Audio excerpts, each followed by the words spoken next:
సభకి నమస్కారం. నేను 2-3 సూచనలు చేయదలుచుకున్నాను. ఇప్పుడు ఒకటి, విస్తృతంగా మన దేశంలో కామన్ సర్వీస్ సెంటర్స్ అనే ఒక వ్యవస్థను ఏర్పాటు చేయడం జరిగింది. దాదాపుగా 1,22,000 26,000 కామన్ సర్వీస్ సెంటర్స్ని లాస్ట్ 4-5 సంవత్సరాలుగా ఏర్పాటు చేయడం జరిగింది. వాటిలో ప్రజలకి ఇచ్చే సర్వీసెస్ అన్నిటినీ కూడా అక్రాస్ ది కౌంటర్ సర్వీసెస్ కానీ మిగిలినవి కానీ ఇవ్వడానికి ప్రయత్నాలు జరుగుతున్నాయి. వీటిలో కొంత వెసులుబాటు చేయాలంటే కన్వర్జెన్స్ ఆఫ్ సర్వీసెస్, ఇందాక జయప్రకాష్ గారు చెప్పినట్టుగా వాటిని కూడా తీసుకురావాలి. Not only payment services, not only certification services, health services, విద్య, ఆరోగ్యం, వైద్య సదుపాయాలను కూడా ఏ విధంగా తీసుకురాగలచ్చు అనే కొన్ని ప్రయత్నాలు చేయాల్సిన అవసరం ఉంది. దానికి ఒక టైం లిమిట్ లాంటిది పెట్టి రాష్ట్రాలకి ఒక ఇన్సెంటివ్ కూడా క్రియేట్ చేయగలిగితే it will go a long way in improving the quality of services. ఎందుకంటే ఈ కామన్ సర్వీసెస్ సెంటర్స్లో ఉన్న సౌకర్యాలను మేము చాలా రాష్ట్రాల్లో పరిశీలించడం జరిగింది. యూనిఫార్మిటీ లేదు, ఇన్ఫ్రాస్ట్రక్చర్ బాటిల్ నెక్స్ ఉన్నాయి, నెట్వర్కింగ్ బాటిల్ నెక్స్ కూడా ఉన్నాయి. దీనికి మనం చట్టబద్ధంగా చేయడమా లేకపోతే ఏ విధంగా చేయాలనేది it's I think a mandate which I think government also will have to take on it self. రెండోది, మీరు కూడా చెప్పారు, రీఇంజనీరింగ్ ఆఫ్ సర్వీసెస్. ఈ టెక్నాలజీని ఫెసిలిటేట్ చేస్తున్నప్పుడు how do I రీఇంజనీర్ the government processes, దానికి ఎక్కడ సీరియస్ ఎగ్జామినేషన్ జరగలేదు. ఎన్ని వ్యవస్థలు అవసరం ఈ రోజున అసలు. ఇందాక మీరు చెప్పినట్టుగా కంప్యూటరైజేషన్ వచ్చిన తర్వాత రైల్వేలో lot of institutions individuals have become defunct. మరి టెక్నాలజీ వచ్చిన తర్వాత how many institutions have become defunct or should become defunct అనే ఒక ప్రాతిపదిక కూడా, దానికి ఇన్సెంటివైజేషన్. ఇప్పుడు ప్లానింగ్ కమిషన్ ఉండట్లేదు కాబట్టి కనీసం ఫైనాన్స్ కమిషన్ ద్వారానైనా ఇటువంటి కన్వర్జెన్స్ చేసినట్టయితే I think it will perhaps good. తర్వాత responsibility also on the state governments to create infrastructure, IT infrastructure. నా దృష్టిలో మానవ స్వభావం ఉన్నంతకాలం మనుషుల్లో ఇటువంటి అవకతవకలు జరుగుతాయి. కొంతవరకు టెక్నాలజీ దీన్ని ప్రాతిపదికగా తీసుకుని కొంత అడ్రస్ చేసే కేపబిలిటీ ఉంది కాబట్టి ఈ స్టేట్ డేటా సెంటర్స్ని ఎన్ని డిపార్ట్మెంట్స్ ఈ స్టేట్ డేటా సెంటర్స్లో వాళ్ళ సర్వీసెస్ని హోస్ట్ చేస్తున్నారు. నాట్ ఓన్లీ హోస్టింగ్, ఒకసారి హోస్ట్ చేసిన తర్వాత అసలు అక్కడి నుంచి సర్వీస్ అనేది ఒక్క ఆఫీస్ నుంచే రావాల్సిన అవసరం లేదు. It can be access from any department, any government functionary or any institution which is authorised to do that. There is no need. ఆ డిజిటల్ సిగ్నేచర్ కూడా మన జె సత్యనారాయణ గారు చెప్పినట్టుగా మీరు డిజిటల్ సిగ్నేచర్ని కనుక పెట్టినట్టయితే it's a competition between functionaries of the government. Any government functionary can sign and give this because it's a data which is available అన్నమాట. కాబట్టి ఈ రీఇంజనీరింగ్ చేయాలంటే ఎగ్జిస్టింగ్ లాస్ని మనం చూసుకోవాలి. There is total reluctance and no effort on the part of any of the government functionaries or institutions to look at that. తర్వాత judicial proceedings కానీ administrative proceedings కానీ టెక్నాలజీ ద్వారా ఇప్పుడు మన రాష్ట్రంలోనే చూసుకున్నట్టయితే, ఇంతకుముందు అరెస్ట్వైల్ హైదరాబాద్లో చూసుకున్నట్టయితే, తెలంగాణ, ఆంధ్రప్రదేశ్ రెండింటిలో చూసుకున్నట్టయితే మండల స్థాయి వరకు కూడా మీకు వీడియో కాన్ఫరెన్సింగ్ ఫెసిలిటీ ఉంది. ఈ వీడియో కాన్ఫరెన్సింగ్ ఫెసిలిటీ ఉన్నప్పుడు why can't video conferencing be use for judicial proceedings?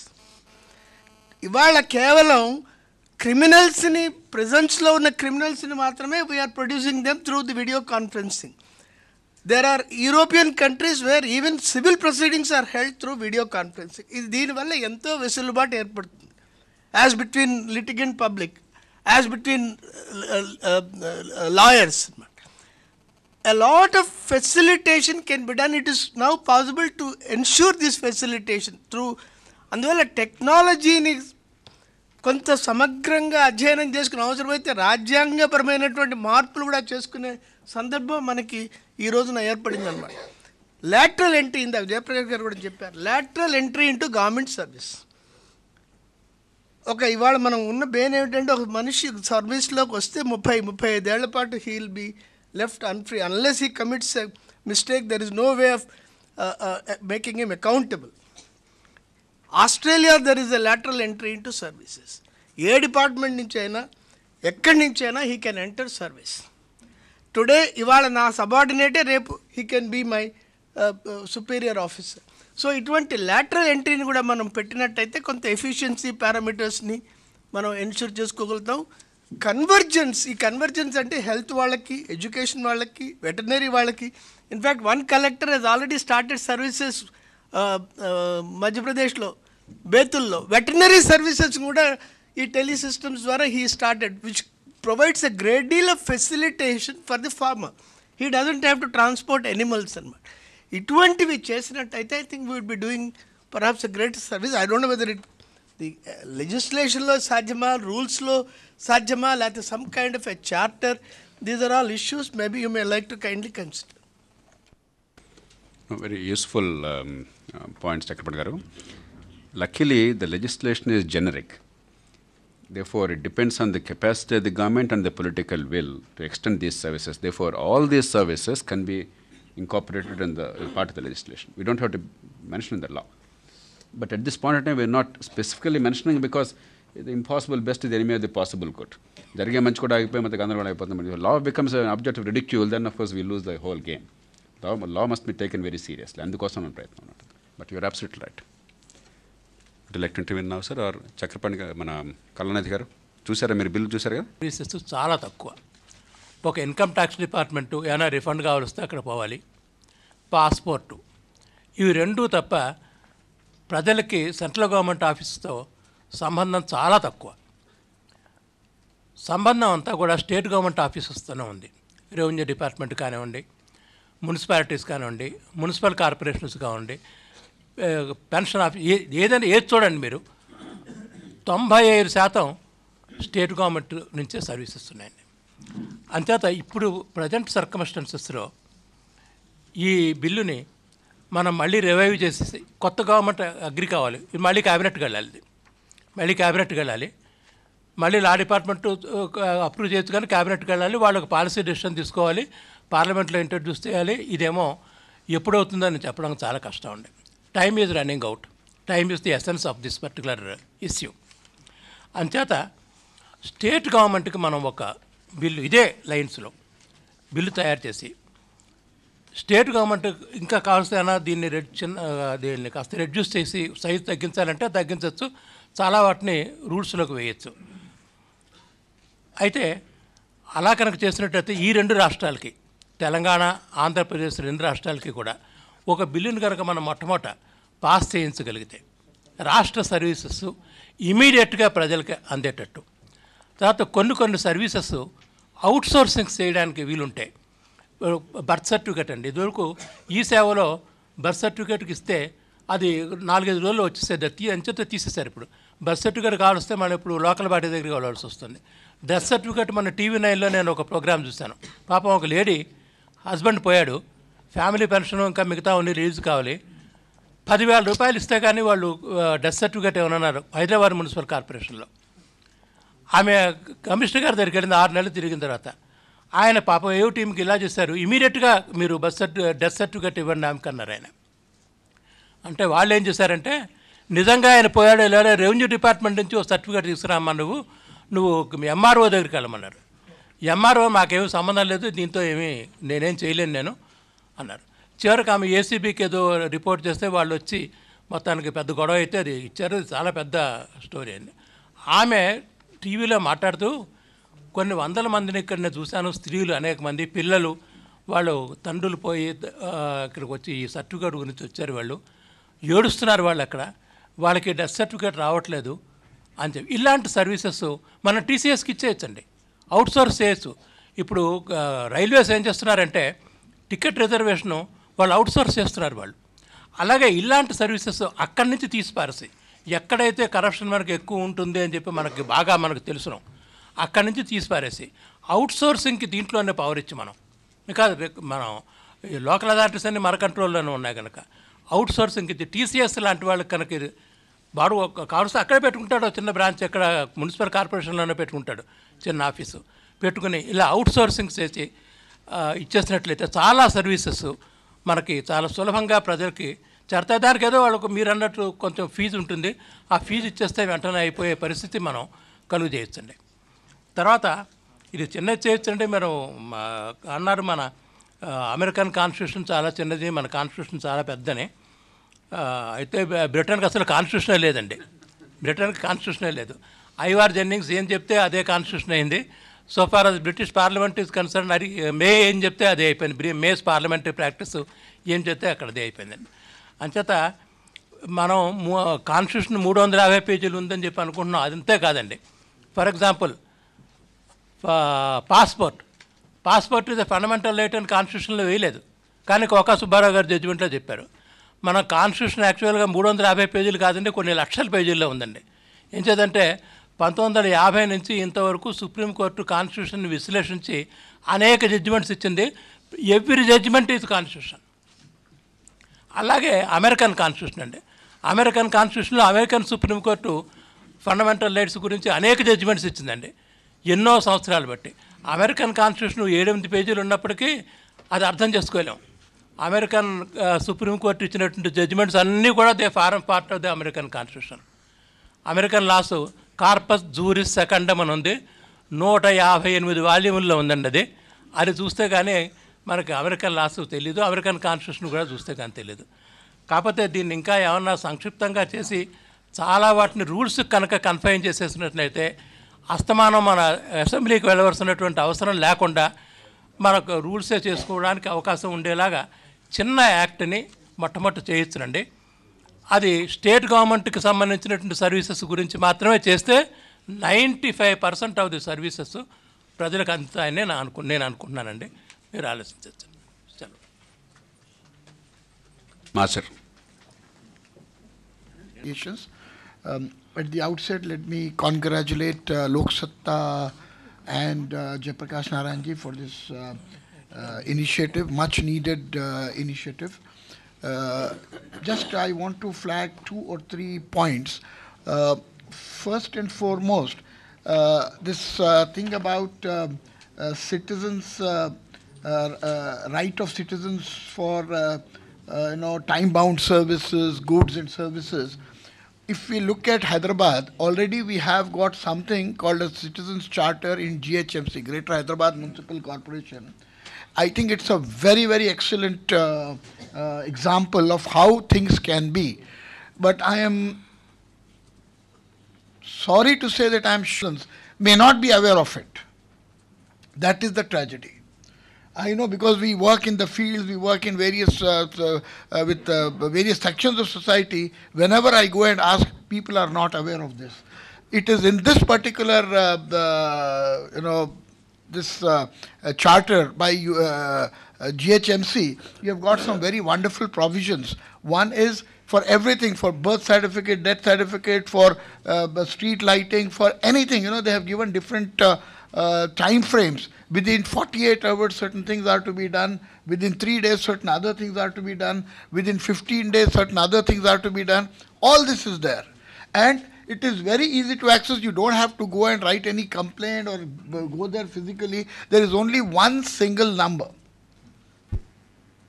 27 times 1. If you dial that, the services you can access. We have tried to do that, and our experience for smaller things is that it works like magic.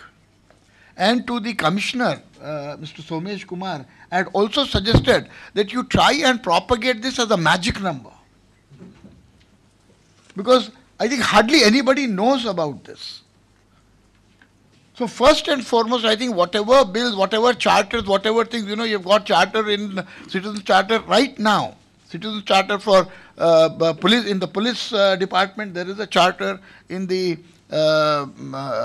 passport office, you have a charter. In the RTO office, you have a charter. Most of the offices have charters. I think there are about 128 citizen charters in different departments. But unfortunately, the citizens are not aware of it. So I think what is very important is first and foremost getting the publicity about all these different charters, whatever we have. So there has to be a provision in this bill, whatever, that a lot of, force and lot of accent has to be given on publicizing these things. The second thing which I would like to say is, despite these charters being there, and again coming back to the municipal GHMC's citizens charter, one very good thing is there penalties for officers for not doing that thing within time. They have even specified either 50 rupees or 100 rupees per day for the officer, and if the officer, if there is a complaint against the officer 3 times in a year, the officer is automatically suspended. So this really can put a lot of pressure on the officers and the system and the government. That is one. The second thing I would like to flag here is that now that we have computerization everywhere, and mobile services, and most of the people have access to mobile, we should try and do away with personal contact with officers totally. Till you have personal contact with officers, people going and talking to them for whatever work they are doing, I am sure corruption cannot end. Until and unless it is made part of the system, all that you have to do is put in through the concerned officer and the person whose work is to be done, they should not come in contact at all. This example that you have given of this death certificate, you go to that concerned officer, I'm sure you'll have to pay something. They will come out with 1,000 rules and sub-rules and things like that. And the third thing which I would like to flag here is, until and unless we revisit all our rules and procedures, for any and everything, if you go for a building permission, I think if the officer, if the clerk doesn't want you to get the permission, even if you are the Prime Minister of India, he can ensure that you will not get that permission, because they will get so many rules. You fulfill one, they will give you another. You fulfill that, they will give you another. So all these charters will be of no help until and unless we revisit all our rules, do away with all that which is not necessary. And one point which I would like to point here is about this whole thing of grievances, that your work is not being done, so you have to get a complaint, you go and give a complaint. I think, corruption will go away. That problems will be solved. That our corporate is, they are angels, and that our government is devil. Corporates can be much more difficult, much more corrupt than even government officers, because our experience is, at least government officers, there is an accountability. With the corporates, there is no accountability. Even the governments are now today accountable to the corporates, not the other way around. So, let us try and be cautious when we are, trying to say that let's go to the corporates. Thank you, sir. Thank you very much. Thank you, sir. If India lo 131 citizens charters ఉన్నాయి as of now, 131. అలాగే states అన్నీ కలిపి 729. But you have hit the nail on the head.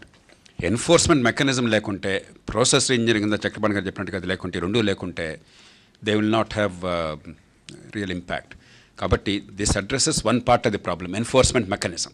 Legal రైట్గా codify చేసి దానికి enforcement mechanism. We still have to take care of reengineering, because we can't do it. It has to be done internally. కనీసం legal pressure ఉంటే, ఇది చేయకపోతే నీకు time అయిపోతే నీకు పెనాల్టీ చేయాల్సి వస్తుంది, then they will have to slowly reengineer that. It's a long term process. I totally agree with you. And there are 14 states which have these laws. Citizens Charters laws. 14 రాష్ట్రాల్లో ఇప్పటికే ఉన్నాయి, వివిధ దశలు, వివిధ రూపాల్లో. రాజస్థాన్లో ఉదాహరణకు 108 సర్వీసెస్ ఇస్తున్నారు సిటిజన్స్ చార్టర్స్ కింద. Some things are happening, but a lot more needs to happen. Reverend Oliver, then Hanuman Chaudhary garu, AP when Sharma గారు వచ్చారు ఇన్ దట్ ఆర్డర్. జాతీయ అవినీతి వ్యతిరేక దినాన ఈ విధంగా ఈ సిటిజన్స్ రైట్స్ యొక్క బిల్ మీద మనము మరొకసారి అవగాహనకు ఇట్లా కూడడం, దాని మీద చర్చించటం, దీన్ని ఎలా ముందుకు తీసుకుపోవాలనే ఈ సదస్సు పెట్టిన జేపీ గారికి, వారి బృందానికి మా ధన్యవాదాలు.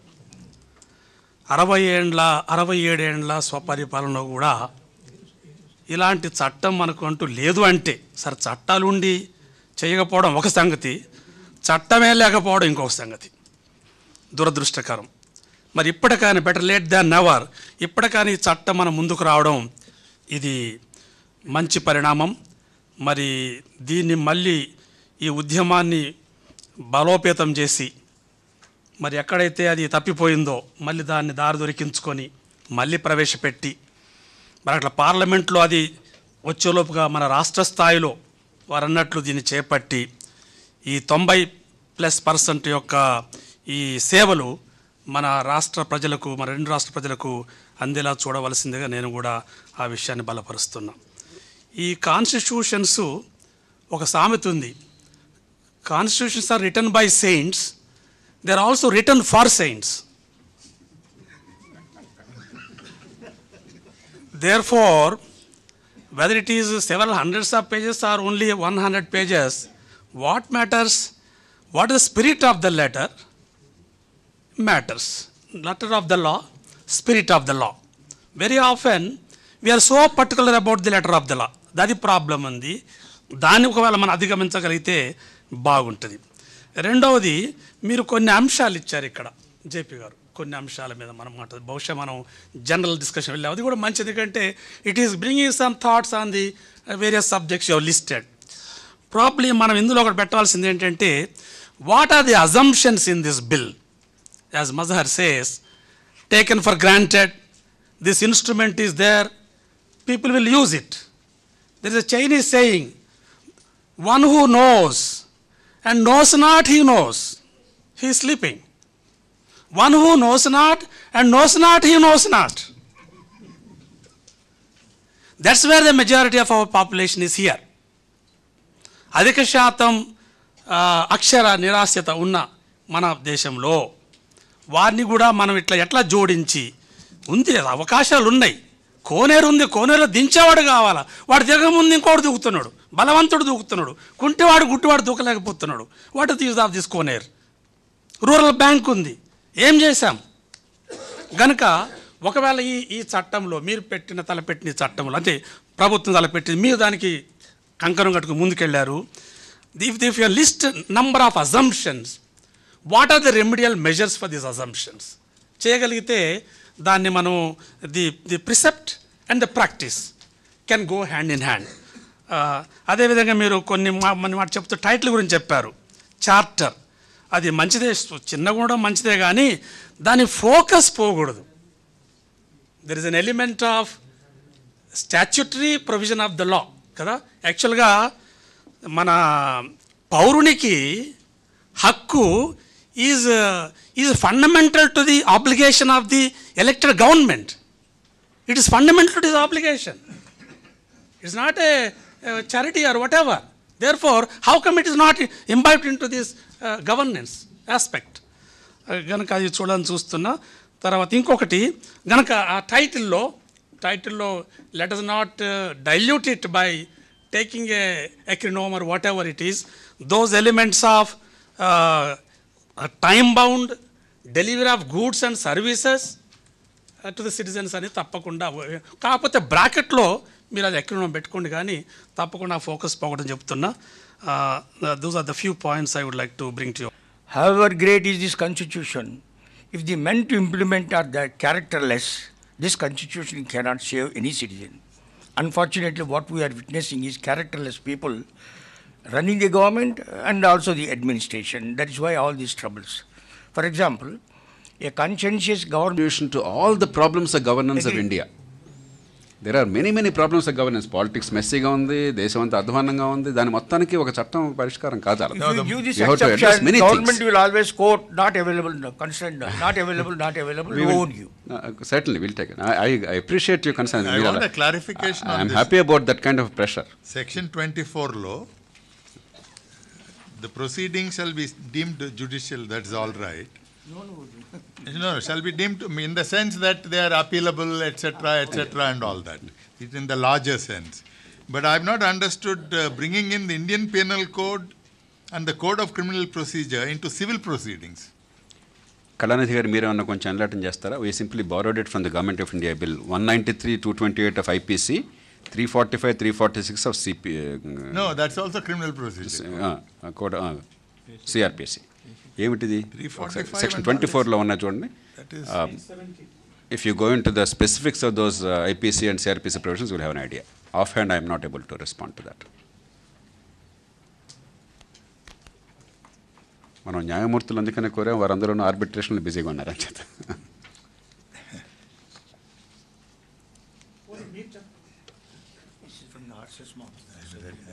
లేదంటే ఫలానా సెక్షన్ ఫర్ ది అలాంటివి కూడా ఉన్నాయి.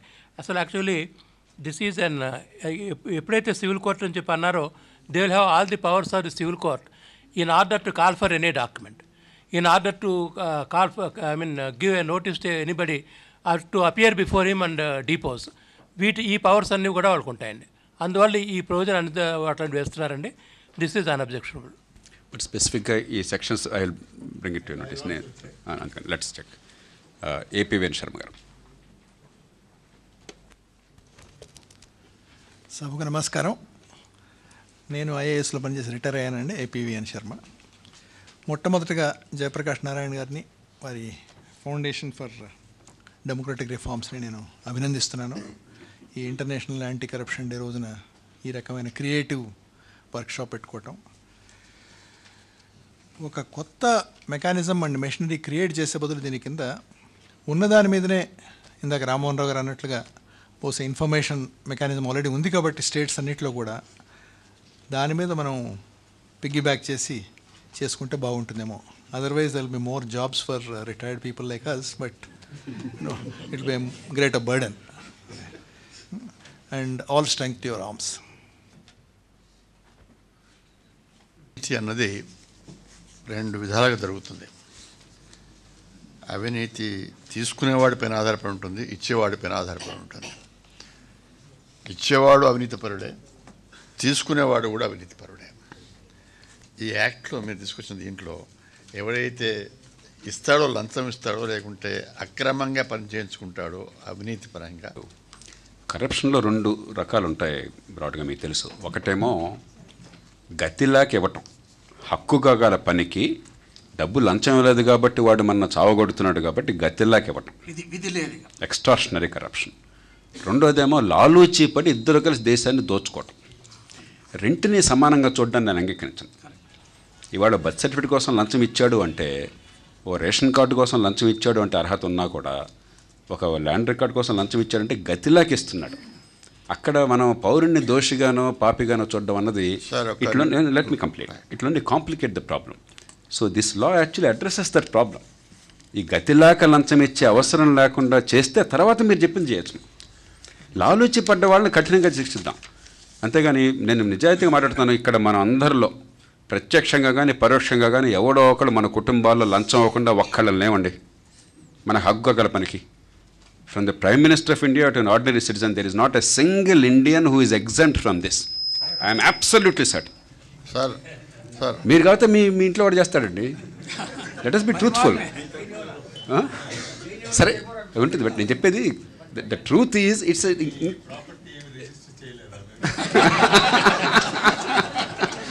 ఎక్స్క్రూషియేటింగ్లీ పెయిన్ఫుల్ అండి ఇది. అందుకని దానికి మనం డబ్బులు ఇచ్చామని మనం బాధ పెట్టినాం. ఇది మోరల్గా చాలామంది మాట్లాడతారు కానీ it's not a practical thing. లాలూచిపడ్డాడు, కాంట్రాక్ట్లో లాలూచిపడ్డాడు, భూమి కేటాయింపులో లాలూచిపడ్డాడు, గనుల కేటాయింపులో లాలూచిపడ్డాడు, స్పెక్ట్రంలో లాలూచిపడ్డాడు, ట్రాన్స్ఫర్ కోసం డబ్బులు ఇచ్చాడు. అక్కడ పట్టుకోండి. ఇక్కడ పౌరుడికి ముందు హక్కుగా సేవ అందించి ఏర్పాటు చేస్తే అసలు లంచం కావద్దని అనడం లేదండి. నేను అనేది ఏంటంటే what ever the provisions you have made, అది కాదు. అంటే మై అపీల్ ఈజ్ ఈవెన్ నేను అనేది ఏంటంటే వైస్ పీపుల్ లైక్ యూ, ఆ డిస్క్రిమినేషన్ అన్నట్లయితే పబ్లిక్ అవేర్నెస్ బాగుంటుంది, సమాజానికి లాభం జరుగుతుంది. ఒక సెకండ్, మీరు since you have given me chance to speak, let me complete my statement. మీరు అన్న విషయమే నేను కూడా చెప్దాం అనుకున్నాను. ఎందుకంటే ఇక్కడ లంచం ఇచ్చేవాడు రెండు విధాలుగా చేస్తారండి లంచం. ఒకటి అక్రమమైన పని చేయించుకోవడానికి వస్తామే. వాడి భూమి కాదు, ఎవడి భూమి వాడు రిజిస్ట్రేషన్ చేయించుకోదలుచుకున్నాడు అండి. ఏదో రాంగ్ డాక్యుమెంటో ఇంకేదో ప్రొడ్యూస్ చేస్తాడో ఏదో వాడు దాన్ని రిజిస్ట్రేషన్ చేయించుకోదలుచుకున్నాడు. వీడు చేయడు, లంచం ఇయ్యంది చేయడు, వాడు లంచం ఇస్తాడు చేయించుకుంటాడు. ఇది అక్రమం అంటారా, ఇది దుర్మార్గం అంటారా కాదా?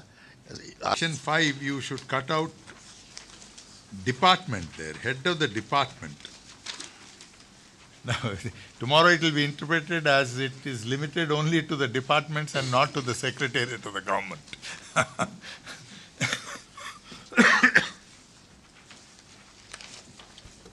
చూద్దాం మనం పబ్లిక్ అథారిటీ డెఫినేషన్స్లో let us make sure secretariat included. It can't be merely executive agencies of government but also the government at the highest level. Rao Chelikan garu. Regarding the title, just to meet the some of the objections raised by Ram Mohan Rao garu and Chaudhary garu, I think instead of calling it rights of the citizen, should it not be the charter of discipline of the on the part of the service deliverer? The whole problem is with the delivery, quality of the delivery. So instead of making it a right, which it is anyway, ultimately, so shall we not make it a charter of discipline for the deliverer of the services? I think that is taken care of by naming it as a Public Services Guarantee Act. Take it as a longer title, substitute it with the smaller Public Services Guarantee Act. You said bill. Where there is not discipline. Make it act. Once you said that, it takes care of. What you suggested, Chelikan garu, we will constitute a small team of subject experts. Mana Madhurao garu will request him to chair that. Chakrapani garu he has also the staff college's infrastructure. A.P.V.N. Sharma garu Kadarathi garu is very experienced in drafting of bills.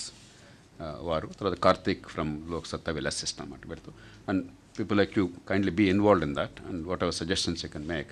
But quick మనం finalise చేద్దాం over the next few days so that it ఈ వారంలోనే అయిపోయి చేద్దాం మనం because it's very almost final స్టేజ్లో ఉంది కాబట్టి but will take that on board let us see what we can do. But any other specific things you have in mind because you have deep experience. Parliament has legislative jurisdiction, but because the current ruling party has taken a political decision earlier on a related issue, whether they will have the political will to now push it through for the whole country or will only make it a Government of India issue, we do not know. It's a political decision. But we will try to persuade them. I'm actually meeting the Law Minister of Government of India in the next few days. But rendu cheddam endukante you have to burn, bury and embalm the body. Anni cheyapothe kashtam. Not having this stipulation for delivery of services where there are supply constraints. See, if supply is not there, if there is not enough electricity, then you cannot demand service, or for that matter, if there is not enough water, you cannot demand for water. I think perhaps that is going to be very dangerous because it is the responsibility of the policymakers and the government to ensure that what is required by the citizens minimally is made available. So I think Absolutely right. The food security will come to naught. I'll give you one example. There is a new colony to which the water supply has not been extended. Now, suppose the citizen goes and says, I want a water connection. How do you answer it? Of course, you have to supply, because why did you allow them to construct that in the first place? No. You shouldn't allow them to construct. If they construct, they have a right. No, the Food Security Act will come to naught because the food grains are not sufficient. No, but then the government has to provide. That's what I'm saying. I agree with you. We will examine It's that. a grey area, it can be. It's not as simple as it appears. It is మనం not కొంచెం professor Lakshman garu, thank you for coming. Lakshman garu ఇచ్చిందనమాట. మన రాజ్యాంగంలో 14 సంవత్సరాల పిల్లలకు విద్య చెబుతాము అని ఉంది. అది ఇప్పుడు 50లో ఉందన్నమాట. దాన్ని ఇంతవరకు ఇంప్లిమెంట్ చేయలేకపోయారు. కారణం ఏంటంటే సప్లై సిచ్యువేషన్. కాబట్టి వాళ్ళకంటే ముందు మనమే ఈ సప్లై కాన్స్టెంట్ అనే విషయాన్ని గుర్తు చేస్తే మనం ఏ చార్టర్ను కూడా చేయలేము, ఏ చార్టర్ను కూడా. కానీ సప్లై సిచ్యువేషన్ కూడా మనం గుర్తులో ఉంచుకోవాలి. ఎంచేతనంటే ఇందాక ఇంకొక క్లాజ్ వచ్చింది, సర్వీస్ని ఇవ్వకపోతే పనిష్మెంట్ ఏమిటి అని. ఒక పక్క ఇది చేసి ఇంకో పక్క సప్లై కాన్స్టెంట్ మనం సాల్వ్ చేయలేకపోతే అదే పరిస్థితి. వాడంటాడు, అయ్యా నా దగ్గర అవకాశం లేదు, నన్ను పనిష్మెంట్ ఇచ్చి డబ్బు కట్టమంటేనో లేకపోతే ఇంకోదో చేయమంటే ఎట్లా అంటాడు అనమాట. Therefore, he will simply say, I am not responsible. వీటిని మనం ఆలోచించకుండా లాస్ చేస్తే వాటితో లాభం లేదన్నమాట. ఎంచేతనంటే ఈ సమస్యలు ఒక 6 ఏళ్ళు అవస్థపడిన వాడిని కూడా నేను. ఇకపోతే ఇందాక ఇంకొకటి వచ్చింది, కరప్షన్ 2 రకాలు అని.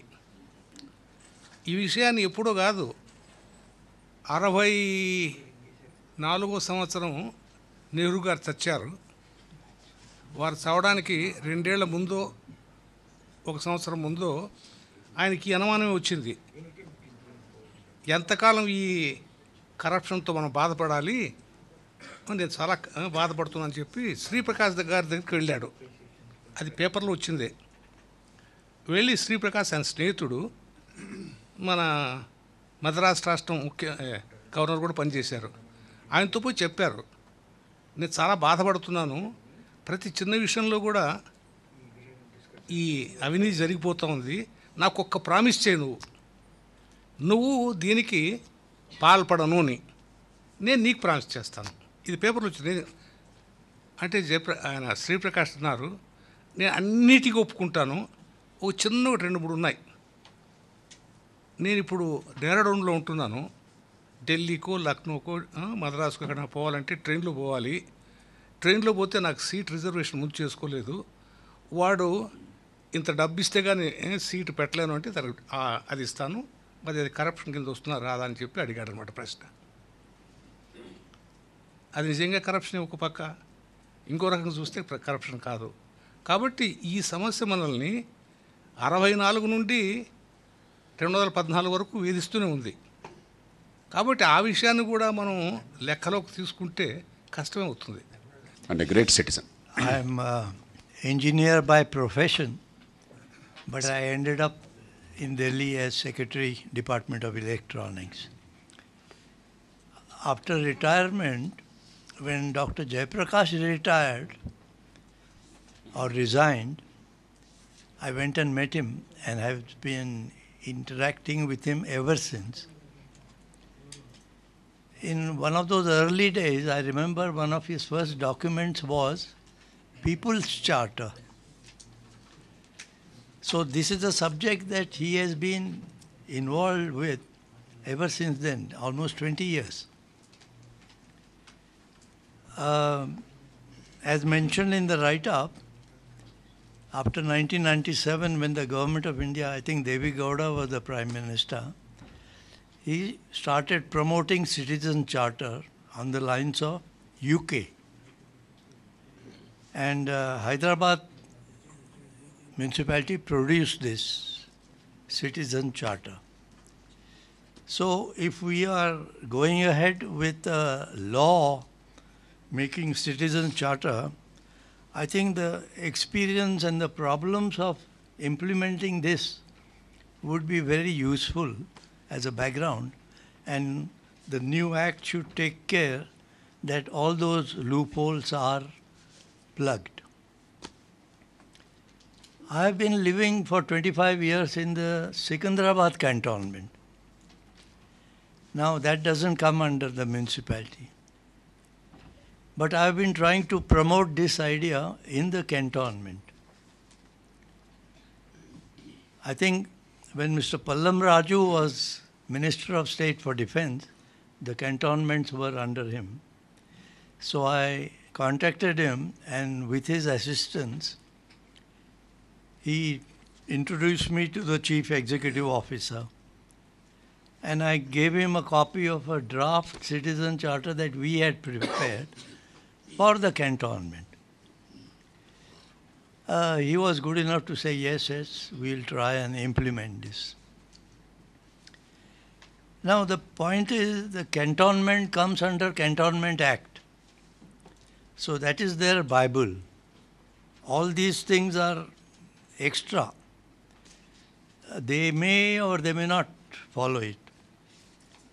So when I had worked with one CEO and he had almost accepted it, he had called a meeting of all departmental heads, and we explained to them what Citizen Charter, repeated the whole thing. He said, no, I have different way of working. So he just put it aside.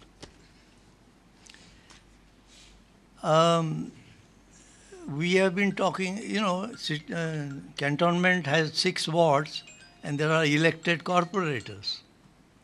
So I tried to operate through a corporator. You know what the corporator said? Mr. Vijayakar, why are you taking the trouble of going to the officers and CEO? You come to me. I will get your problem sorted out.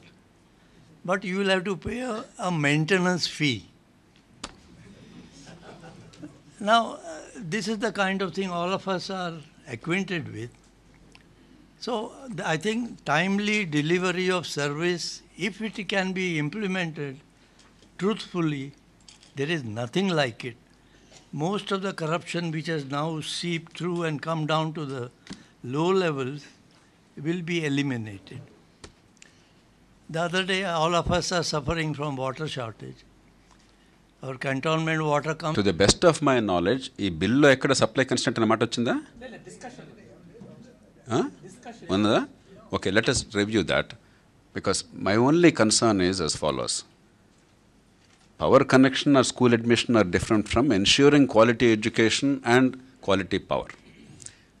It is an issue of development and long drawn out process. Just because you make a law, you cannot ensure that. Let's be practical.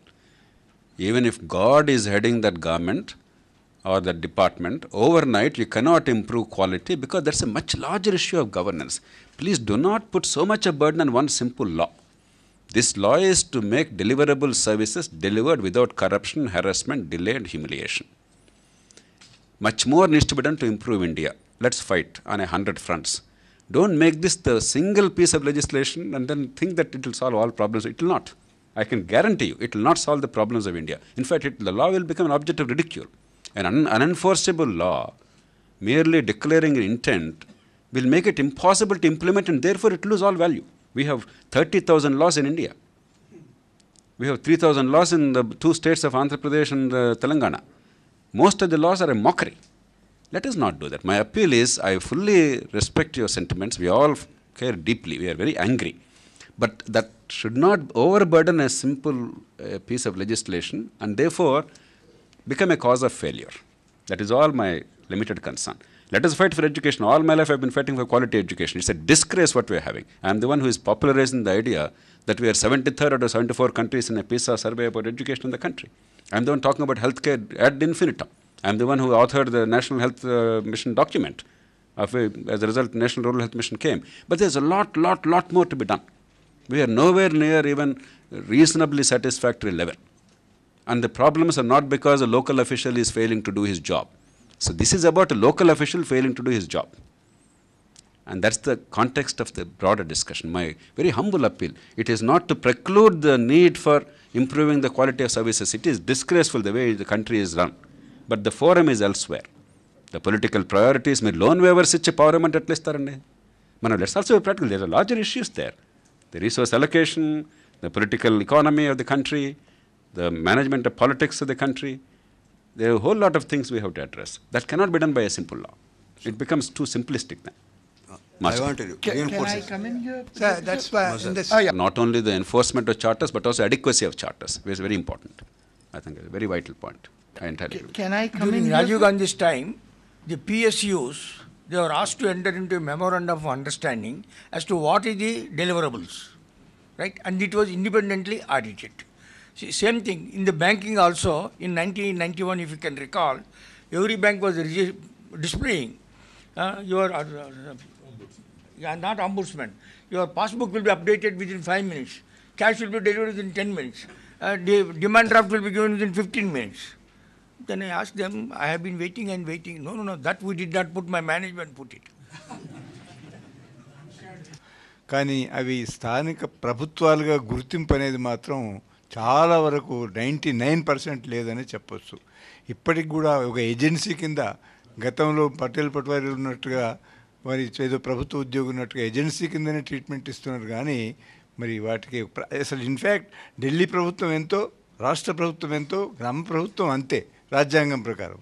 కానీ రాజ్యాంగంలో రాసుకొని మనం దాన్ని గౌరవించినప్పుడు, దాన్నే మన్నించినప్పుడు, దాన్నే follow అయినప్పుడు అది అర్థం లేని విషయం. అందుకని ఇది చాలా ముఖ్య విషయం. అది చాలా అన్యాయం జరుగుతుంది, దుర్మార్గం జరుగుతుంది. ఎక్కడ కూడా వీటిని గవర్నమెంట్గా గుర్తించలేదు. గవర్నమెంట్కి గుర్తించి వీటి పాత్ర కూడా చాలా ముఖ్యం. అసలు దేశం అంటున్నారు, రాష్ట్రం అంటున్నారు. అసలు నిజంగా ప్రజల కష్టాలు ఏమిటి, ప్రజల సుఖాలు ఏంటి, వాళ్ళకి ఏం అవసరాలు ఉన్నాయి, ఏం తీర్చాలంటే అది గ్రామంలో వాళ్ళకి ఎక్కువ తెలుసు. గ్రామ ప్రభుత్వానికి తెలిసినంత మండల ప్రభుత్వానికి తెలియదు, మండల ప్రభుత్వానికి తెలిసినంత జిల్లా ప్రభుత్వానికి తెలియదు, జిల్లా ప్రభుత్వం రాష్ట్ర ప్రభుత్వం. అందుకని అసలు ఉన్నది లోకల్ స్థానికంగా కాబట్టి వాటిని కంప్లీట్గా ఇన్వాల్వ్ చేయాలి. అవకతవకలు ఏమైనా ఉంటే సరిదిద్దండి, కాదని లేదు. కానీ వాటికి సంపూర్ణమైన అధికారాలు స్థానిక ప్రభుత్వాలకు ఇస్తే తప్ప ఈ దేశానికి మోక్షం లేదు. ఢిల్లీలో కూర్చొని ఎన్ని మాట్లాడుకున్నా, హైదరాబాద్లో కూర్చొని ఎన్ని మాట్లాడుకున్నా ఇది కాదు. ఇప్పుడు నిన్న మన ముఖ్యమంత్రి గారు రాష్ట్రాలు అభివృద్ధి చెందితేనే దేశం అభివృద్ధి చెందినట్టు అన్నాడు. 100% కరెక్ట్, నేను అగ్రీ అవుతా. కానీ గ్రామాల అభివృద్ధి చెందితేనే రాష్ట్రం అభివృద్ధి చెందుతుంది అనేది ఆయన దృష్టిలో పెట్టుకోవాలి. అక్కడ మాత్రం మళ్ళీ పొరపాటు జరుగుతూ ఉంది. ఇంతకుముందు ప్లానింగ్ కమిటీ ఉంది, రాజ్యాంగంలో ఉంది. రాజ్యాంగంలో లేని ప్లానింగ్ కమిషన్ ఢిల్లీలో తీసేస్తున్నారు. ఇప్పుడు రాజ్యాంగంలో ఉన్న ప్లానింగ్ కమిటీ పక్కన ఇంకో కొత్త ప్లానింగ్ కమిటీ తీసుకొచ్చేటువంటి ఆలోచనలు ఇప్పుడు జరుగుతూ ఉన్నాయి. అది చాలా అన్యాయం, దారుణం, రాజ్యాంగానికి వ్యతిరేకంగా పోతున్నట్టుంది. అందుకని అసలు వ్యవస్థ గ్రామంలో నుంచే జరగాలి. కాబట్టి స్థానిక ప్రభుత్వాలను గుర్తించాలి, అధికారం ఇవ్వాలి, వాటిని ఒక ఏజెన్సీల కింద చూడకుండా ఉండాలి అనేది నా విన్నపం. అంటే ఇప్పుడు కూడా ఒక సభ సమయానికి ముగిస్తే అందరూ రేపొద్దున మళ్ళీ వస్తారు, లేకపోతే దీన్ని అదే పని పొడిగిస్తే లాభం లేదని చెప్పని ముగింపుగా 2-3 మాటలు. ఆ తర్వాత మన పెద్దలు రాజేశ్వరరావు గారితో ఒక కరపత్రాన్ని తయారు చేయడం జరిగింది. దాన్ని రిలీజ్ చేస్తాం, అది ప్రజల్లోకి విస్తృతంగా వెళ్ళడం కోసం. ఒకటి, ఈవేళ చాలా there is a rich discussion, చాలా విలువైనటువంటి సూచనలు, చాలా లోతైనటువంటి చర్చ జరిగింది. వీలున్నంత మేరకు వాటిని పొందుపరిచే ఏర్పాటు చేద్దాం. దానికోసం చెప్పిన ఇందాక నేను ప్రస్తావించినట్టుగా పెద్దల మాధవరావు గారి అధ్యక్షతన ఒక చిన్న బృందాన్ని మనం ఏర్పాటు చేసుకుంటే దానిలో ఏపీవేణు శర్మ గారు, మన చక్రపాణి గారు, తర్వాత మన కళానిధి సత్యనారాయణ గారు, ఇక్కడ ఈ ఎఫ్డిఆర్ నుంచి కార్తీక్ ఉంటారు. మీరు దయచేసి any specific amendment you're proposing kindly indicate. ఇప్పుడు we will take on board whatever is been discussed here. వారంతా కూర్చుని దాన్ని ఇన్ యాక్సెప్టబుల్ ఫామ్ దాన్ని తయారు చేస్తారు. 2, దీన్ని ముందు సమాజంలోకి తీసుకెళ్ళాలి. మన రాజేశ్వర గారు అన్నారు, ఒక ఉద్యమ రూపంలో జనంలోకి వెళ్ళాలి అని చెప్పంటే consumer organisations, colleges, rate payers associations, residents welfare associations, ఇంకా ఫార్మర్స్ గ్రూప్స్, పౌర సమాజ బృందాలు, వీరందరికీ మనం ముందు ఆ స్థాయిలో తీసుకెళ్తే అక్కడి నుంచి వారు చూసుకుంటారు నెక్స్ట్ స్టెప్. ఇప్పటికే కన్జ్యూమర్ ఆర్గనైజేషన్స్ అంటే చాలా పనిచేస్తున్నారు ఈ విషయంలో. ఇక 3వది, కనీసం కొంతమందికైనా ఓరియంటేషన్ ట్రైనింగ్. చాలామందికి అసలు ఏదో కొన్ని మాటలు వినడమే కానీ పటికట్టు పదాలుగా దానికి వచ్చే అవగాహన లేదు. కాబట్టి ట్రైనింగ్ ప్రోగ్రామ్స్ కూడా డిజైన్ చేసి మనం కనీసం కొంతమంది థాట్ లీడర్స్ కన్నా ఓరియంటేషన్ ప్రోగ్రామ్స్ ఏర్పాటు చేద్దాము. 4వది, మీడియాని ప్రత్యేకంగా మనం కోరేది ఏంటంటే దీని మీద కొంచెం చర్చలు కావాలి. ఏదో ఈ పార్టీ మీద ఆ పార్టీ, ఈ నాయకుడి మీద నాయకుడు తిట్లు, శాపనార్థాలు, చర్చలు జరుగుతున్నాయి. కానీ మౌలికమైన మార్పుకు సంబంధించిన అంశాలని ఆసక్తికరంగా చేయకపోతే సామాన్య జనానికి వెళ్ళి ఇదేదో హైదరాబాద్లో ఈ పెద్దలంతా పని పాట లేకుండా కూర్చొని చట్టం తయారు చేసుకుంటున్నారు అనుకోకుండా ఇది మన జీవితాలకు సంబంధించిన విషయం అని ప్రజలకు అర్థమైతే కానీ ప్రజల నుంచి ఆ ఒత్తిడి రాదు. కాబట్టి దానికి మీడియా, ఎలక్ట్రానిక్ కానీ ప్రింట్ మీడియా కానీ వారిని కూడా మనం అప్రోచ్ అవుదాము. వారందరినీ ప్రత్యేకంగా మేము విజ్ఞప్తి చేస్తున్నాం ఈ సందర్భంలో. మీరందరికీ తెలుసు, ప్రతిరోజు పత్రికల్లో, టీవీలో రాస్తున్నారు ఈ ప్రజలకి పౌర సేవలు పొందడం ఎంత కష్టంగా ఉందో, ఎంత నాసిగా ఉన్నాయో ఈ సేవలు, ఎంత అవినీతి ఉందో ఈ కారణంగా అని చెప్పని దానికి పరిష్కారాన్ని మనం ప్రజల ముందు పెడుతున్నప్పుడు ప్రజల్లో అవగాహన పెంచినట్టయితే రాజకీయంగా ఒత్తిడి వస్తుంది. నాకు ఏమాత్రం అనుమానం లేదు, జాతీయ స్థాయిలో కానీ రాష్ట్రాల్లో కానీ దీన్ని పార్టీలు వెంటనే అందుకుంటాయి. ఇది పార్టీలకు వ్యతిరేకమైంది కాదు, పాపం వాళ్ళు కూడా ఇబ్బంది పడుతున్నది.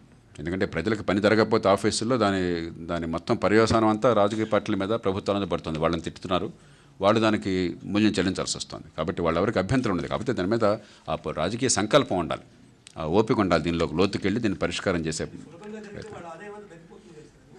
లేదండి. మనం అంత సినికల్గా ఉండక్కర్లే. పాపం వాళ్ళు పాలిటిక్స్లో ఉన్నవాడు ఎంతో కొంత మంచి చేద్దామని వచ్చాడు ముందు. అసలు మనం అది నమ్మాలి.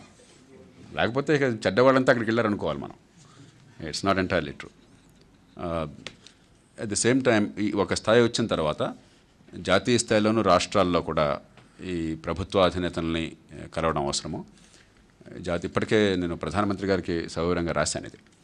అట్లాగే న్యాయశాఖ మంత్రిని త్వరలో కలిసే ఏర్పాటు కూడా జరుగుతుంది జాతీయ స్థాయిలో. ఈ 2 రాష్ట్రాల్లో కూడా మన పెద్దలు బృందం రాష్ట్ర ముఖ్యమంత్రుల్ని ఈ బిల్ని మనం ఫైనల్ షేప్ తీసుకొచ్చే దాన్ని కూడా ప్రింట్ చేద్దాం మనం తెలుగులో ట్రాన్స్లేట్ చేసి. ప్రస్తుతానికి తెలుగులో తర్జుమా చేయలేదు, ఎందుకంటే మనకి ఎంత చెప్పినా కూడా ఇంగ్లీష్లో డ్రాఫ్ట్ చేయడమే సులభం. అది ఒకసారి ఫైనల్ డ్రాఫ్ట్ వచ్చిన తర్వాత తెలుగులో ట్రాన్స్లేట్ చేసి సులభమైన భాషలో మళ్ళీ మామూలుగా ప్రభుత్వంలోనే ట్రాన్స్లేషన్ భాష కాకుండా అది ప్రజల్లో తీసుకెళ్లే ప్రయత్నం చేద్దాం. ఈ 2 రాష్ట్రాల ముఖ్యమంత్రులకు అందజేసి ఈ పెద్దలంతా కూడా ఒకసారి వారితో కూర్చుంటే వారు ఖచ్చితంగా ముందుకు వస్తారనే విశ్వాసం నాకు ఉన్నది. ఎందుకంటే ఇది చేయకూడదని ఏ పార్టీకి ఉండదు, వాళ్ళ రాజకీయ అవసరం కోసమైనా చేయాలని కోరిక ఉంటుంది. అంటే ఇక్కడ ఇంప్లిమెంట్ అయ్యేందుకు మార్గాలు పెట్టాం కదా మనం. ఇప్పుడు రైట్ ఇన్ఫర్మేషన్ ఉంది, చట్టం వచ్చింది 2005లో అయినా కూడా క్రమక్రమంగా విస్తరిస్తుంది కదా. ఇవాళ 2G స్పెక్ట్రమ్ స్కామ్ బయటపడ్డా, మరి ఎన్నో విషయాలు బయటపడ్డా ఆ చట్టం వల్ల వచ్చినాయి. కాబట్టి ఒకరోజు ఫలితాలు వస్తాయని భ్రమలు నాకు లేవు. బట్ ఓవర్ టైం ఇది ఖచ్చితంగా జనంలోకి అన్ని రంగాలను కూడా స్పృశించేటువంటి చట్టాలు ఇవి, జనరిక్ చట్టాలు ఇవి. వీటి ప్రభావం చాలా తీవ్రంగా ఉంటుంది. నా దృష్టిలో వాళ్ళ దేశంలో ఇప్పటిదాకా వచ్చిన అన్ని చట్టాల కంటే సరిగ్గా అమలు చేసి సరైన చట్టాన్ని తయారు చేస్తే దీని ప్రభావం అత్యంత తీవ్రంగా ఉంటుంది, కోట్ల మంది మనుషుల మీద ఉంటుంది. అందుకని this is the life and soul of government and governance. నాకేమాత్రం అనుమానం లేదు, అవి చేపడదాము.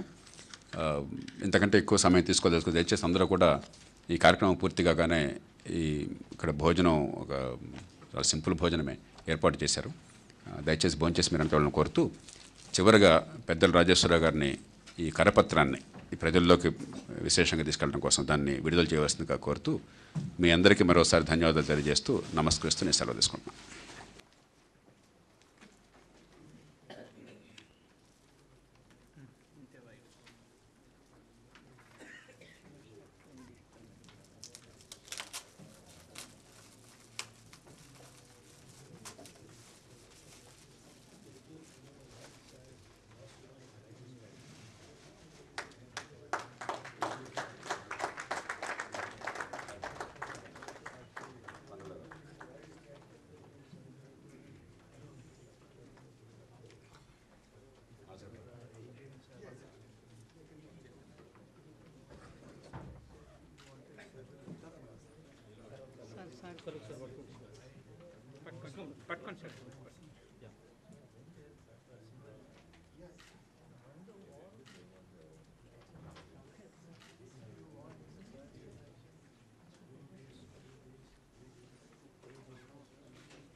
Thank you.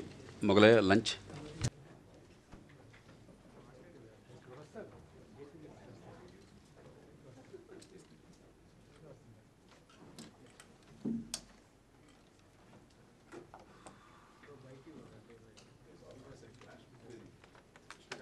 సంస్థలో పన్నులు కట్టేటువంటి పౌరులకి సేవలు అందాలి, ప్రభుత్వం నిజాయితీగా పనిచేయాలి, అవినీతి పోవాలి అన్నట్టయితే ఒక్క కిటుకో చిట్కా ఉండదు. ఎన్నో రంగాల్లో చాలా లోతుగా అధ్యయనం చేసి పరిష్కారాలు తీసుకొచ్చి వాటిని అమలు చేయాలి. విధానాల్లో కావచ్చు, చట్టాల్లో కావచ్చు, కొన్ని రాజ్యాంగ సవరణలు కావచ్చు.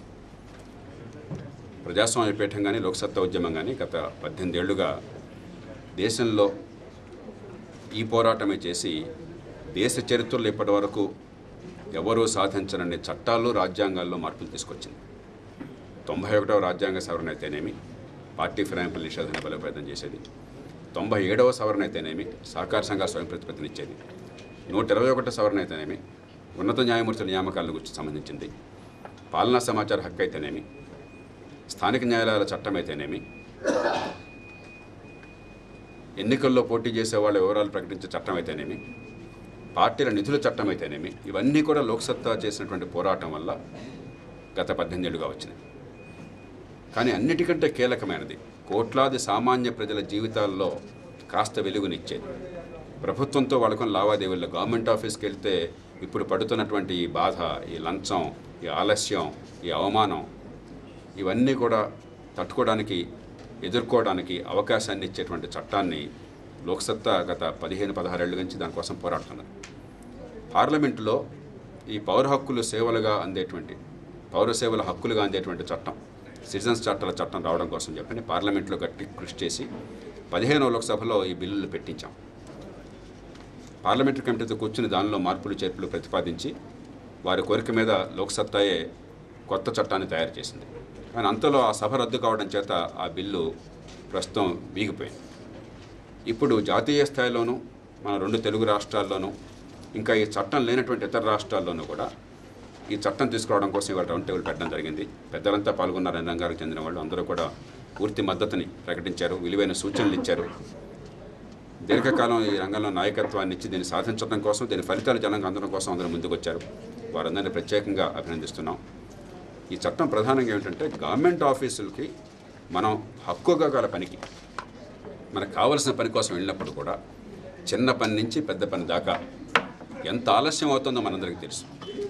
ఎందుకంటే మన సమాజంలో ప్రభుత్వంలో ఉన్నటువంటి ఒక సామాన్య ఉద్యోగి సమాజంలో ఉన్న 190 మంది పౌరుల కంటే పెద్దవాడు. ఓ గ్రామంలో 190 మంది జనం కంటే తాలూకా ఆఫీసులో ఉన్నటువంటి ఒక గుమాస్తా కానీ బంట్రోత కానీ పెద్దవాడు ప్రజల దృష్టిలో, ఆర్థికంగా కానీ, పలుకుబడిలో కానీ, అధికారంలో కానీ. అలాంటి విచిత్రమైన సమాజంలో సామాన్య ప్రజల హక్కుల్ని కాపాడడం, పన్నులు కట్టిన వాళ్ళకి పనులు జరిగే ఏర్పాటు చేయటం, జీతం పుచ్చుకున్న వాళ్ళ జనానికి సేవ చేయటం అంత తేలికైన విషయం కాదు. దీని వైఫల్యం వల్లనే మన రాజకీయం అంతా చాలా మేర కుళ్ళిపోయింది. ప్రజలకు ఏమాత్రం కూడా సంతృప్తి లేనప్పుడు రాజకీయ పార్టీలు తాత్కాలికమైన తాయిలాలు ఇచ్చే ప్రయత్నం చేస్తున్నాయి. వాళ్ళ యంత్రాంగాన్ని పెద్ద ఎత్తున పెట్టి వాళ్ళని ఏదో రకంగా పోషించి దానికోసం అవినీతికి పాల్పడుతున్నారు. ఇది పద్ధతి కాదు. అంచేత ప్రపంచంలో మీరు ఏ దేశానికి వెళ్ళినా కూడా మన పిల్లలు ఉన్న దేశాలు చాలా ఉన్నాయి. మనం గర్వంగా చెప్పుకుంటాం ఆ దేశాల్లో మన పిల్లలు చదువుకుంటున్నారనో లేకపోతే ఉద్యోగాలు చేస్తున్నారనో డబ్బులు సంపాదిస్తున్నారని చెప్పడం. ఆ దేశాల్లో గవర్నమెంట్ ఆఫీసులతో పనికి ఏ రకమైన ఇబ్బంది ఉండదు. అసలు గవర్నమెంట్ ఆఫీస్ ఎక్కడుందో కూడా చాలా సందర్భాల్లో తెలియదు. వాళ్ళతో ఎవరితో మాట్లాడక్కర్లేదు, బతిమలాడక్కర్లేదు, వాళ్ళ కాళ్ళు పట్టుకోక్కర్లేదు, లంచం అక్కర్లేదు, ఆలస్యాన్ని భరించక్కర్లేదు. మరి అన్ని దేశాల్లో సాధ్యమైతే మన దేశంలో ఎందుకు సాధ్యం కాకూడదు? అందుకే ఈ చట్టాన్ని, పౌర హక్కుల చట్టాన్ని లోక్సత్తా ప్రతిపాదించింది. ఖచ్చితంగా ఇది చేయడం సాధ్యం. ఇది ఏ పార్టీకి వ్యతిరేకంగానో లేకపోతే రాజకీయానికి వ్యతిరేకంగా ఉన్నది కాదు. ప్రజలకి పన్నులు కట్టే ప్రజలకి పన్నులు జరగాలి. ఒక జనన సర్టిఫికేట్ కావచ్చు, ఇవాళ చెప్పారు మరణ సర్టిఫికేట్ కావాలంటే 10,000 రూపాయలు కొన్ని చోట్ల పుచ్చుకుంటున్నారు, వేధిస్తున్నారు, నల్ల పడుతుందని చెప్పని. లేకపోతే హౌస్ బిల్డింగ్ పర్మిషన్ కావచ్చు, లేకపోతే అసలు ఇంటికి ట్యాక్స్ ఎంత కావాలో కొన్ని సందర్భాల్లో నాకు అది కూడా తెలుసు. ఒక ఇల్లు అమ్ముకోవాలన్న ఒక కుర్రాడు హైదరాబాద్ నగరంలో పూర్వీకుల ఇల్లు ఉంటే మరి గతంలో పన్నులు పే చేయాలి. ఆ పన్ను అంతా కూడా వాళ్ళు చెప్పాలి మున్సిపాలిటీ వాళ్ళు. మున్సిపాలిటీ దగ్గరికి పోయి పన్నులు ఎంత కట్టాలో చెప్పండి అని చెప్పంటే వీడు అవసరం కాబట్టి ఆ పన్నుల డబ్బులో సగం లంచం తీసుకుని అప్పుడు పన్నుల డబ్బు ఎంతో చెప్పారు. నేను పన్ను కడతాను మొర్రో అన్నా కూడా లంచం ఇవ్వాల్సిన పరిస్థితి వచ్చింది. ఒక భారతదేశంలోనే సాధ్యమవుతుంది. కాబట్టి ఎక్కడ ప్రభుత్వంతో మనకు లావాదేవీలు ఉన్నా కూడా, ఏ చిన్న అవసరం ప్రభుత్వంతో పడినా కూడా విపరీతమైనటువంటి క్షోభని సామాన్య జనం, రైతులు కావచ్చు, వ్యవసాయ కూలీలు కావచ్చు, నిరుపేదలు కావచ్చు, విద్యార్థులు కావచ్చు, ఇంటి ఆసాములు కావచ్చు, ఇల్లు కట్టుకునే వాళ్ళు కావచ్చు, అద్దెకుండేవాళ్ళు కావచ్చు, విపరీతమైనటువంటి అసౌకర్యాన్ని భరిస్తున్నారు. కరెంటు కనెక్షన్ కావాలంటే లంచం కావాల్సి వస్తుంది, నీళ్ల కనెక్షన్ కావాలంటే లంచం కావాల్సి వస్తుంది, మరి సివరేజ్ కనెక్షన్ కావాలంటే లంచం కావాల్సి వస్తుంది, హౌస్ బిల్డింగ్ ప్లాన్ అప్రూవ్ కావాలంటే లంచం కావాల్సి వస్తుంది, కొన్న స్థలాన్ని భూమిని రిజిస్టర్ చేసుకోవాలంటే లంచం కావాల్సి వస్తుంది, భూమి రికార్డు కావాలంటే లంచం కావాలి, పట్టదారు పాస్పుస్తకం కావాలంటే లంచం కావాలి. ఇవన్నీ తొలగాలి అని చెప్పంటే ఇవన్నీ చట్టబద్ధంగా ఒక కాలపరిమితి ప్రతి పనికి పెట్టి ఆ పరిమితి లోపల, గడువు లోపల పని జరిగే ఏర్పాటు చేయటం. గడువు లోపల పని కాకపోతే ప్రతిరోజు ఆలస్యానికి 250 రూపాయలు, ప్రతిరోజుకి 250 రూపాయలు పరిహారం చెల్లించడం. ఎవరైతే ఈ సేవను అందించలేదో వాళ్ళ మీద పెనాల్టీ వేయటం, ఈ డబ్బుని ఆ పౌరుడికి పరిహారం చెల్లించడం. ఈ మొత్తాన్ని పర్యవేక్షించడం కోసం మళ్ళీ ప్రభుత్వంలో అధికారులు, ఉద్యోగులు అని చెప్పంటే ఒకరిని వాళ్ళు రక్షించుకుంటారు. కాబట్టి ఇప్పుడు ప్రస్తుతం ఇన్ఫర్మేషన్ కమిషన్, ఈ సమాచార హక్కును అమలు చేయడం కోసం ఒక కమిషన్ ఉంది, దాన్ని కావచ్చు, మరొకటి కావచ్చు, ఈ ప్రజలకున్న ఫిర్యాదుల్ని పరిష్కరించేటువంటి చట్టబద్ధమైనటువంటి సంస్థ, దాని నియామకం మరి ముఖ్యమంత్రి, ప్రతిపక్ష నాయకుడు, ప్రధాన న్యాయమూర్తి, ఈ ముగ్గురు కలిసి చేయడం. వాళ్ళకి పూర్తి హక్కులు, చట్టబద్ధంగా బాధ్యతలు. వారి మీద మళ్ళీ లోకాయుక్తకి అవసరమైతే మళ్ళీ అప్పీల్ చేసుకోవడానికి అవకాశం. అంటే పకడ్బందీగా చిన్న చిన్న పనులు, రోజువారీగా గవర్నమెంట్లో పనులు అయ్యే పనులని కూడా చాలా వేగంగా జరగడం కోసం, అది కంప్యూటర్ ద్వారా అయ్యే పనులు కావచ్చు, గవర్నమెంట్ ఆఫీసులో కాగితం ద్వారా అయ్యే పనులు కావచ్చు, దానికోసం ఆ చట్టం వచ్చి దాన్ని సరిగ్గా అమలు చేస్తే 185 పాళ్ళు సామాన్య ప్రజలకి ప్రభుత్వంతో లావాదేవీలు ఊరట లభిస్తుంది. దీనివల్ల దేశం అంతా అద్భుతంగా మారుతుందని చెప్పనం. ఇంకెన్నో మార్పులు చేయాలి. విద్యను బాగు చేయాలి, ఆరోగ్యాన్ని అందరికీ మంచి ప్రమాణాలతో అందించాలి, విద్యుత్తుని సకాలంలో 24 గంటలు అందరికీ అందించాలి, అది ఏ రకమైన కొరతలు లేకుండా, లేకపోతే ఏ రకమైన వోల్టేజ్ ఫ్లక్చుయేషన్ లేకుండా ఇంకా చాలా చేయాలి. కానీ ఈ లోపల కనీసం ప్రభుత్వం ప్రజలకి చేయవలసిన పనులు అవన్నీ సులభంగా అయ్యే పని, హక్కుగా అయ్యే పని కనుక చేసినట్టయితే చాలా మేరకు ఈ రాజకీయం మీద ఉన్నటువంటి ద్వేషం పోతుంది, ఈ ప్రజాస్వామ్యం వికసిస్తుంది. అందుకోసం అని చెప్పని ఈ పోరాటం తలపెట్టడం ఖచ్చితంగా జాతీయ స్థాయిలోనూ రాష్ట్రాల్లోనూ దీన్ని సాధించడం జరుగుతుంది. దీన్ని అందుకోవలసిందిగా, దీనిలో కలిసి రావాల్సిందిగా, దీన్ని ఉపయోగించుకోవాలి, దీని గురించి విషయం తెలుసుకోవాలి, దీని గురించి ఒత్తిడి తీసుకురావాలి. అందుకోసం ప్రజలందరినీ కూడా ముందు రమ్మని కోరుకుంటున్నాను. చట్టబద్ధత అమలు కోసం ఎలాంటి 2014 అయిపోయింది. 2015 సంవత్సరంలో జాతీయ స్థాయిలోనూ రాష్ట్రాల్లో కూడా ఈ చట్టం వస్తుందన్న పూర్తి విశ్వాసం నాకున్నది. నేను ఒక సంవత్సరం గడువు పెడుతున్నాను. సంవత్సరం లోపల ఈ చట్టం రావటము, చట్టం అమలు కావటం రెండూ జరుగుతాయన్న పూర్తి విశ్వాసం నాకున్నది. దానికోసం సర్వ ప్రయత్నాలు చేస్తున్నా. గతంలో చేసిన ప్రయత్నం వల్లనే పార్లమెంట్లో ఈ చట్టాన్ని ప్రవేశపెట్టారు, గత పార్లమెంట్లో. అయితే అంతలోకి ఎన్నికలు రావడం, ఆ చట్టం వీగిపోవడం వల్ల మళ్ళీ ఆలస్యమైంది. ఇప్పటికే ప్రధానమంత్రికి నేను ఉత్తరం రాశాను, జాతీయ స్థాయిలో దీన్ని చట్టం పెట్టమని చెప్పని. న్యాయశాఖ మంత్రిని, జాతీయ స్థాయి మంత్రిని నేను త్వరలో కలవబోతున్నాను ఈ చట్టాన్ని తీసుకురావడం కోసం చెప్పని. అలాగే దానికోసం వేచి ఉండకుండా, ఒకవేళ పార్లమెంట్లో ఆలస్యమైనా లేకపోతే రాష్ట్రాలకు సంబంధించకుండా కేవలం కేంద్రానికి సంబంధించిన చట్టమే చేసినా కూడా రాష్ట్రాల్లో కూడా చట్టం చేస్తే మనకి ఏ రకమైన ఇబ్బంది ఉంటుంది, రాష్ట్రాల్లో కూడా ప్రతిపాదన చేస్తున్నాం. ఇప్పటికే 14 రాష్ట్రాల్లో ఈ చట్టం వచ్చింది. మరి మన రాష్ట్రాలు, తెలుగు రాష్ట్రాలు వెనకబడి ఉన్నాయి. వెనకబడాల్సిన అవసరం లేదు, మనం కొంచెం గర్వంగా ముందుకెళ్ళాలి. ఈ 2 రాష్ట్రాల్లో కూడా తీసుకొచ్చే పోరాటం జరుగుతుంది. 2015లో ఖచ్చితంగా ఈ చట్టం వస్తుందనే విశ్వాసం నాకు.